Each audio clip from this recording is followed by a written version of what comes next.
Hey guys, JM Taylor here, and today we're going to be talking about everything we know about the Call of Duty World War II campaign. Now, I'm sorry if I sound sick, it's because I am, and I'm also sorry for any background noise, but here we go. From everything that we currently know, I personally think this is going to be an amazing Call of Duty single-player campaign. The whole of the campaign is going to be based in the European theatre of World War II, mostly in 1944 and 1945. So we're going to be playing through all of the devastating and iconic battles that took place in Europe between 1944 and 1945. The developers said in terms of the campaign, their focus was to keep things dark, beautiful and truthful.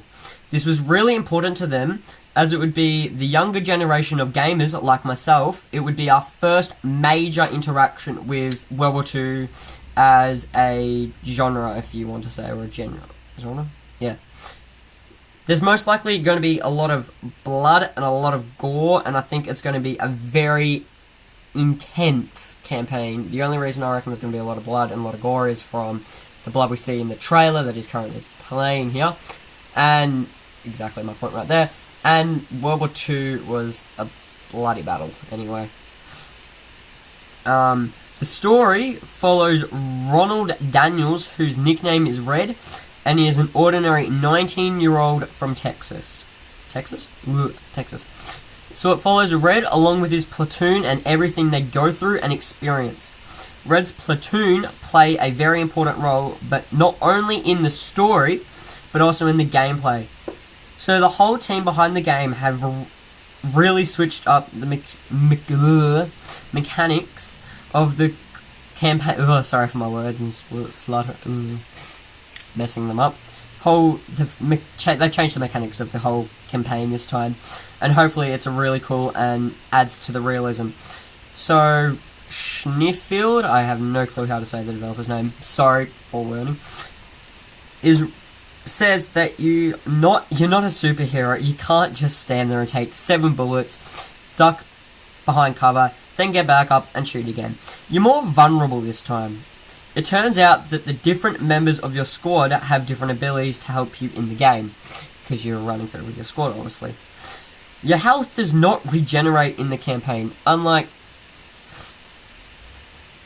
the Call of Duties we have known before, that have regeneration help. It's not going to. So say you stand up, get shot a couple of times, and you duck behind cover, your health ain't coming back.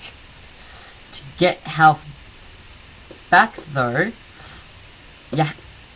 where am I? That doesn't regen.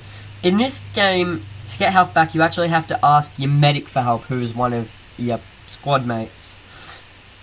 So he is going to have to run over to you, bandage you up, then you're going to have to get back into the fight, which is going to make it a lot more harder and a lot more realistic. There's other stuff too, like you can't just pick up ammo, you have to ask your squad to throw you a new mag when you're out. Another thing that they mentioned is that your members can die, or you can get split up from your members or your squad. This means a couple of things. If you want an example, your medic could end up on the other side of the battlefield, and if you're low on health, you're going to have to make it over to him somehow so you don't die, or you don't die. Or your squad mates can die. So if your medic dies, you can no longer be healed for the rest of that mission, which is going to be a lot more realistic and then add a whole another layer of realism on top of the game. So I reckon it's going to be a very hard game, but I reckon it's going to be a good, fun one. But that's what we know so far. I'll keep you guys updated. But thank you for watching. Don't forget to like and subscribe if you feel like it. But yeah, I'll catch you all in the next video.